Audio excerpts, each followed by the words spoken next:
Altogether, the kingdom of God is at hand.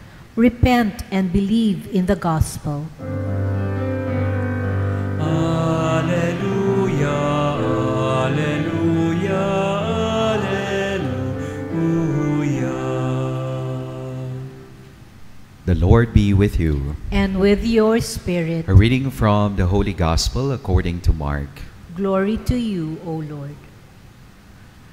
After John had been arrested, Jesus came to Galilee proclaiming the gospel of God. This is the time of fulfillment. The kingdom of God is at hand. Repent and believe in the gospel. As he passed by the Sea of Galilee, he saw Simon and his brother Andrew casting their nets into the sea. They were fishermen. Jesus said to them, "Come after me, and I will make you fishers of men." Then they left their nets and followed him. He walked along a little farther and saw James the son of Zebedee and his brother John. They too were in a boat mending their nets. Then he called them. So they left their father Zebedee in the boat along with the hired men and followed him. My dear friends, the gospel of the Lord. Praise to you, Lord Jesus Christ. Good afternoon, sisters and brothers in Christ. Peace and blessings to everyone. Today marks the beginning of a new season, the season of ordinary time after the Advent Christmas seasons. Mga linggo at araw sa karaniwang panahon. Kapag naririnig ho natin ang salitang ordinary, pangkaraniwan, it seems dull, flat, boring, unexciting. Isn't it? Meron ho tayong paghahangad, kuminsan gusto nating maiba naman. Kuminsan pa nga gusto ho nating angat sa iba.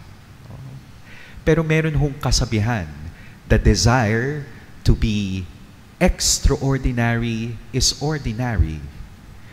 And the desire to be ordinary is extraordinary.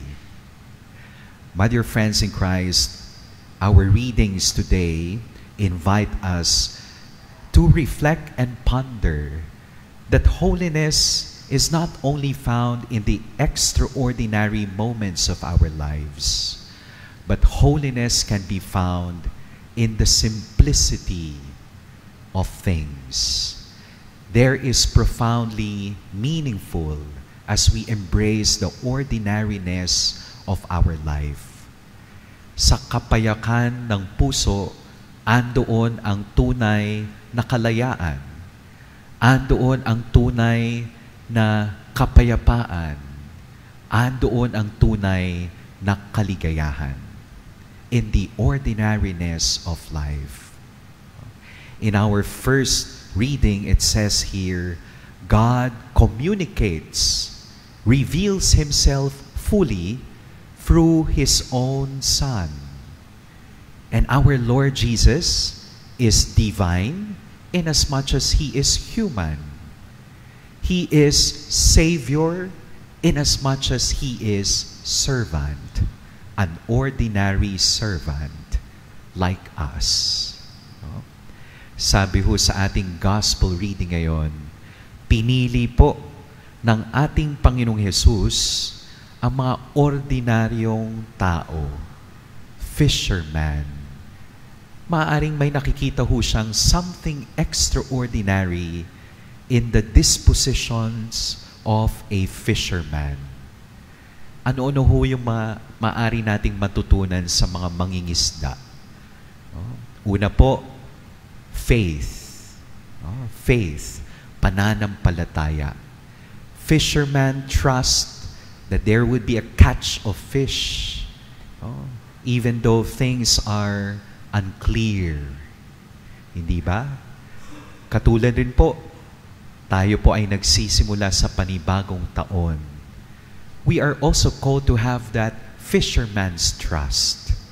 Trust more deeply even in the uncertain, beginning moments of the year, we are called to trust more deeply, surrender.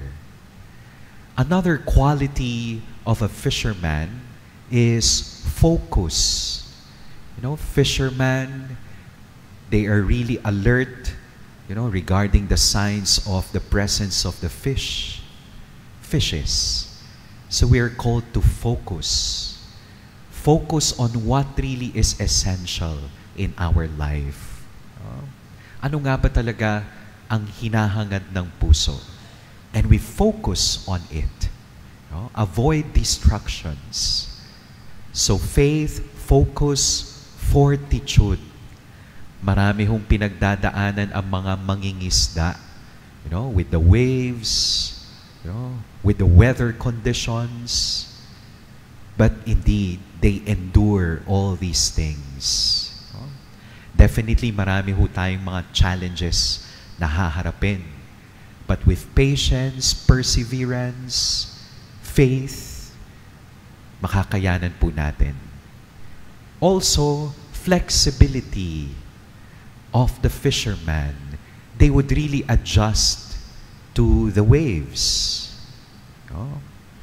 Well, we really have to pray for that specific grace of change. Mahirap nga naman ang mga pagbabago at kinakailangan pagbabago sa ating buhay. Change is painful, growth is painful, but nothing is as painful as being stuck in a situation wherein we do not grow, wherein we do not truly belong. So, my dear friends, we beg the Lord for that specific grace that we would be like Jesus and the first disciples in allowing these ordinary moments, encounters with God, with one another, to be opportunities for mission and discipleship. Amen.